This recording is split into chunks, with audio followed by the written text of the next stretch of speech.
সুপ্রভাত সবাইকে। সকাল সকাল উঠে বেরিয়ে পড়েছি হাঁটতে। আর বাজারে এসে দেখছি এখন এখানে পুজো হচ্ছে। এটা যদি জানো কিসের পুজো হচ্ছে তো কমেন্ট করে অবশ্যই জানো। সকালবেলায় হাঁটতে এসেছি। এই যে এইটা পুষ্কুটা ওইখানে ড্রেনের ভেতর পড়ে গেছিলো, উঠালাম ড্রেন থেকে টেনে। আর ওর মাটা এই যে দাঁড়িয়ে আছে, মাটা। আসো আসো, এখানে আসো আসো। আরও কতগুলো ভাই বোন ওই যে হয়ে গেল হাঁটা, চলে এসছি।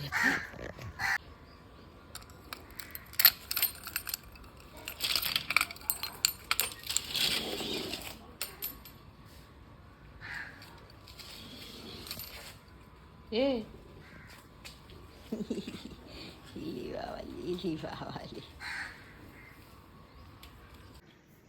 হেঁটে চলে এলাম, এবারে খাবো কারি পাতা খালি পেটে।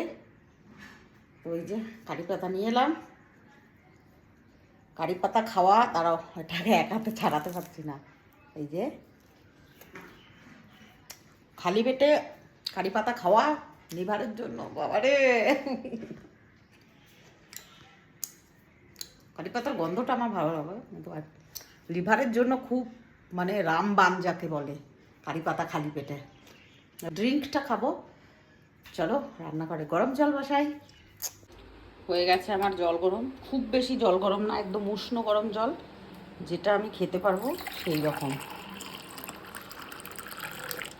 আর এইবারে দেবো আমার পাউডার, যেটা হলো তোমরা অনেকেই জিজ্ঞেস করেছো, অনেকেই জানতে চেয়েছো যে দিদি তুমি এটা কিসের পাউডার খাচ্ছ। ওইটা বলে দিই তোমাদের যে কিসের পাউডার। এটা হলো আমি যেটা আগে গোটা ভিজিয়ে খেতাম সেইটারই পাউডার।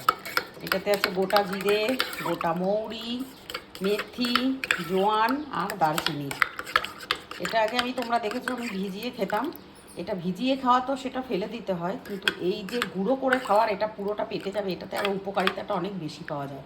ওয়েট লসের জন্য এবং সুগারের জন্য, লিভারের জন্য, সব কিছুর জন্য এটা বেস্ট। আর জলটা এইভাবে বসে, এইভাবে দেখো আমি কিভাবে বসেছি, যেরকমভাবে আমরা টয়লেটে বসি সেইভাবে কিন্তু বসে এই জলটা খেতে হবে। চেয়ারে বসে নয়, দাঁড়িয়ে দাঁড়িয়ে তো একদমই নয়। এভাবে এভাবে মানে ঢোক গিলে গিলে যেটাকে বলি আমরা খাওয়া, সেরকম। এই নয় যে ঢকঢক ঢকঢক করে খাওয়া, কেননা এগুলো অনেক রিসার্চের পরে পাওয়া গেছে। আমি অনেকজনার ভিডিও দেখেছি, প্লাস সবথেকে বড় কথা হলো এগুলো রেজাল্ট আমি পেয়েছি। আমি যেগুলো খাই এগুলো রেজাল্ট, যেটাতে আমি ফল লাভ করি, মনে হয় যে হ্যাঁ এটা তোমাদের সাথে এবারে শেয়ার করা যেতে পারে, তাই তোমাদের সাথে শেয়ার করছি। অবশ্যই খাও, কারণ আমার লিভারের তোমরা জানো যে কীরকম আমি ভয় পেয়ে গেছিলাম, আমার কী অবস্থা ছিল। তো আমার লিভার মনে হয় ভালো আছে, আমার যে প্রবলেমগুলো তো সেগুলো নেই। তবে 2 মাস আমি এভাবে চলবো, ওষুধ টষুধ খাচ্ছি, প্লাস এক্সারসাইজ প্লাস ডায়েট। তারপরে আমি এন্ডোস্কপিটা করাবো, দেখবো যে লিভারের আমার কী কন্ডিশন আছে। এখন হনুমান চালিসা শুনতে শুনতে আমি আমার এই ড্রিঙ্কটা এনজয় করব, তারপরে বাকি কাজ।